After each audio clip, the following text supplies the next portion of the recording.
Hello friends, welcome back to our channel. अगर अभी तक आपने वीडियो को लाइक शेयर सब्सक्राइब नहीं किया है तो वीडियो को लाइक शेयर सब्सक्राइब ज़रूर कर दीजिएगा। हम आपको आज जिनके बारे में बताने जा रहे हैं उन्हें आप ड्रीम गर्ल के नाम से जानते होंगे। ऐसी ड्रीम गर्ल जो हर किसी के ड्रीम में ज़रूर आई है। बड़े से लेके बच्चों तक सबने हेमा मालिनी के बारे में जाना है। हेमा मालिनी अपने वक्त की एक बहुत खूबसूरत अदाकारा में से एक रही हैं।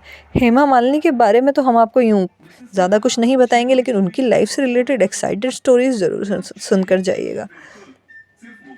16 अक्टूबर 1948 अम्माकुंदी तमिलनाडु में हेमा मालिनी का जन्म हुआ था और धर्मेंद्र के साथ उनकी लव स्टोरी के किस्से इतने ज़्यादा मशहूर हैं कि अभी भी वह गाए जाते हैं, गुनगुनाए जाते हैं। धर्मेंद्र हेमा की पहली मुलाकात ख्वाजा अहमद अब्बास की फिल्म आसमान महल में हुई थी।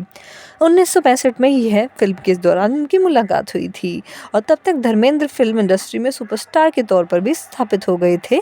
हेमा एक ही फिल्म में अभिनय कर पाई थी जो फ्लॉप रही थी, लेकिन धीरे धीरे दोनों एक दूसरे के प्रति आकर्षित होने लगे। हालांकि उनका प्यार परवान चढ़ा था शोले फिल्म की शूटिंग के दौरान और 1980 में ही उन दोनों ने शादी भी की थी। एक रियलिटी शो में शरीक हुई हिमा ने एक सवाल के जवाब में बताया था, जब नासिक फिल्म प्रतिज्ञा की शूटिंग चल रही थी तब धर्मेंद्र को मैंने मजट यमला पगला दीवाना गाने पर डांस करते हुए देखा। उनका वह डांस देख मैं उनकी पर पूरी तरह से फिदा हो गई थी।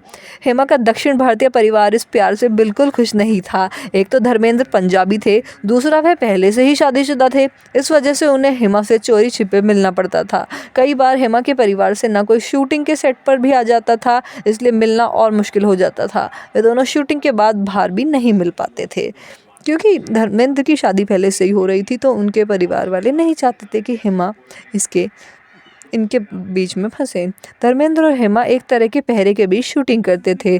धर्मेंद्र ने इसका एक नया तोड़ भी निकाला था। जिन जिन फिल्मों में वह हेमा मालिनी के साथ शूट कर रहे होते उन फिल्मों के कैमरामैन को पटा लेते। हेमा के साथ रोमांटिक सीन के रीटेक बार बार हों, इसलिए वे कैमरामैन से कह देते कि शॉट को एक बार में ओके नहीं करना। कभी कैमरामैन लाइट कम होने की बात करता तो कभी कोई और वजह बता देता था। धर्मेंद्र ने इसका भी एक कोड वर्ड बनाया था।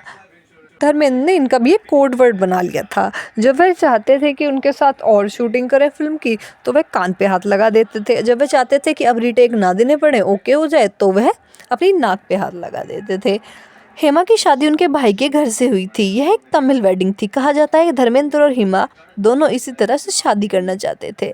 Hema Malini beyond the dream girl के मुताबिक धर्मेंद्र के पिता केवल कृष्ण सिंह देओल हेमा और उनकी फैमिली को बहुत पसंद करते थे।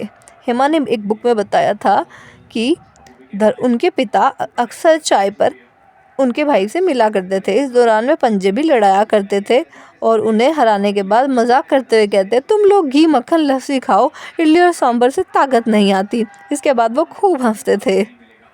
हेमा मालिनी ने इतना भी कहा है कि हेमा मालिनी को धर्मेंद्र की मम्मी ने कहा था जब उन्होंने शादी कर ली थी कि बेटा तुम लोग हमेशा एक साथ खुश रहना। मुझे तुम लोगों को एक साथ देखकर बहुत खुशी हुई थी।